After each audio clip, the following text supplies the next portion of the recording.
Hi guys, and welcome back to the Lazy Girls Kitchen.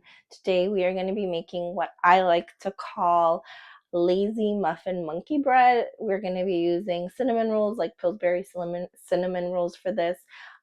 They come together really quickly. They're super easy, and I'm so excited to share them because if you put a little bit of sprinkles on them, they're super festive and just perfect for this time of year. So let's get started.